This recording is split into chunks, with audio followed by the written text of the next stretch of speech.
¿Cómo funciona? Esta es la pregunta.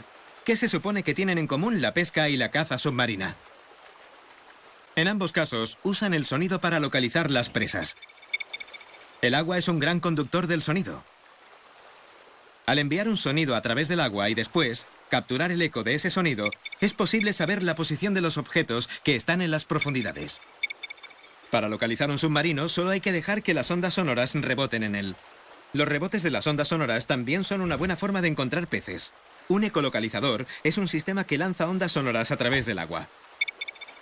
Cuando éstas rebotan, las captura para revelar la ubicación de los peces.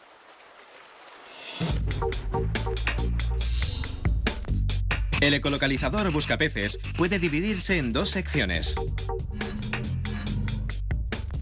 La pantalla y el microprocesador forman el primer módulo. La otra pieza es el transductor, que debe instalarse en la base del barco. El transductor emite ondas sonoras y captura su eco. Después envía esa información al módulo de la pantalla y del microprocesador que rápidamente analiza los datos y los muestra.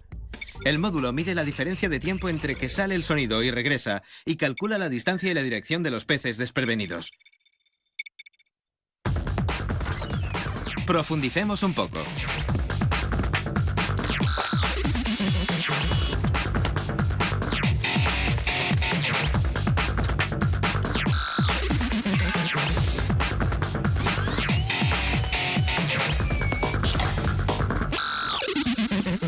El cerebro del módulo de la pantalla y del microprocesador es un circuito impreso.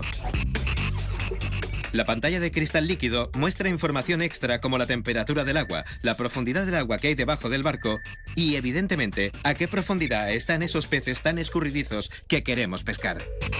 El transductor hace el trabajo sucio, ya que está instalado en la base del barco, en el agua, pero es la mejor parte del sistema. Este disco es la clave. Está formado en gran parte por titanio, zircón y plomo, y puede hacer cosas bastante extraordinarias porque también tiene unas propiedades extraordinarias. Es piezoeléctrico. Eso significa que cuando se carga con corriente eléctrica vibra. Y lo interesante es que también puede hacer lo contrario. Cuando algo causa que un material piezoeléctrico vibre, desprende corriente eléctrica. ¿Por qué un disco piezoeléctrico es tan útil en un buscapeces? El primer paso es enviar descargas eléctricas al transductor para que el disco piezoeléctrico reaccione. Para hacer eso, solo hay que fijarse en el circuito de impulsos eléctricos. Coge la corriente eléctrica que sale de la batería del barco y la transforma en ráfagas rápidas y precisas. El circuito de impulsos de salida envía 200.000 impulsos eléctricos por segundo de forma muy precisa. A ese ritmo, el disco piezoeléctrico del transductor tiene mucho trabajo por hacer. Al ser piezoeléctrico, reacciona a la corriente y vibra 200.000 veces por segundo. Pero hay algo muy importante. Las ondas sonoras son vibraciones. Así que cuando la corriente hace que el disco vibre, el transductor se convierte en una especie de altavoz que amplifica el sonido debajo del agua.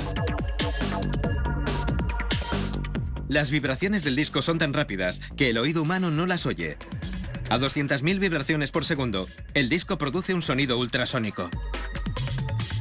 Las ondas sonoras se mueven por debajo del agua hasta que se topan con un pez. Entonces la onda rebota en el pez y regresa hacia el transductor. Las ondas sonoras que regresan chocan contra el disco del transductor.